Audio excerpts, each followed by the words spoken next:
దయచేసి good morning కాదు, నువ్వు గుడ్ మార్నింగ్ ఆడగా చేయాల్సింది. సమస్యలు ఎక్కడున్నా ఎక్కడ చేయి. ఈరోజు గ్రామాలు తిరుగుతానని చెప్తున్నారు ప్రజలంతా. అన్న మా ఊర్లో సమస్య ఉంది, మా ఊర్లో గుడ్ మార్నింగ్ చేయలేడన్నా. సమస్యలు ఎక్కడ లేవు అక్కడ చేస్తానాడు. ఆయన ఒకటే అడుగుతున్నామన్నా మేము, ఆయన నడిచేటప్పుడు కింద చూడమనన్నా. ఆ సీసీ రోడ్డు మనం వేసింది అన్న తెలుగుదేశం పార్టీలో. ఈయన వేసిన రోడ్ల మీద నేను తిరగట్లేదన్నా, లేకుంటే ఈయన వేసిన ఆ సందుల్లోకి ఈయన పోవట్లేదన్నా.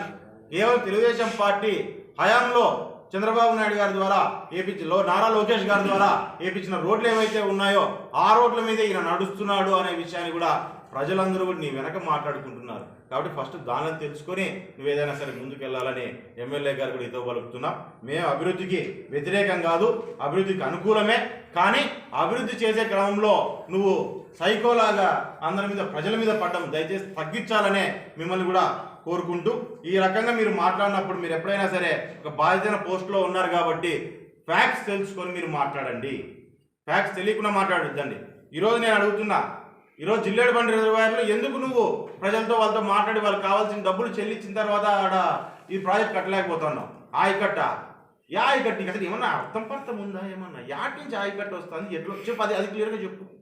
జిల్లేడుబండ గురించి రోజు మామూలు పెడతా కదా వీడియోలో పెట్టా, దాని గురించి కూడా ఆయకట్ట ఎట్లా పోతుంది, ఏ కాలం నుంచి నీళ్లు పోతాయి, కింద భూములు ఎక్కడెక్కడ తడుస్తాయి, ఎక్కడెక్కడ వరి పండిస్తారు. ఆయకట్ట అంటే తెలుసా తెలీదో నీకు?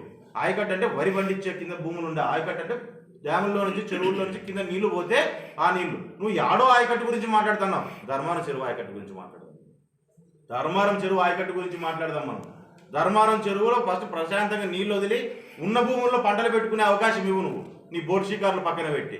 దాని గురించి మాట్లాడదాం. అంతేగాని నువ్వు ఎక్కడో ఆయకట్టు ఉంటుంది అంతుంది నువ్వు ఊరికే మాటలు మాట్లాడేది కాదు. ఏదైనా సబ్జెక్ట్ దయచేసి తెలుసుకొని మీరు మాట్లాడండి. వెంకటరామరెడ్డి గారు ఊరికే మీరు ఏది పడితే అది మాట్లాడినారంటే మీకు ఫాలోవర్స్ చాలా మంది ఉన్నారు యూట్యూబ్లో, వాళ్ళంతా అది కూడా చూసి అన్ఫాలో కొడతారు మొత్తం. దగ్గరలో ఆ రోజు కూడా వస్తుంది, మీరు మాట్లాడే మాటలకి మీ చేష్టలకి అన్ఫాలోలు కొట్టే రోజులు దగ్గరలో ఉన్నాయి. కాబట్టి దయచేసి మీరు ఇది చేసుకోండి. ప్రతిపక్షాలు ఎట్ట పని చేయాలని మీరు చెప్పాల్సిన అవసరం లేదు.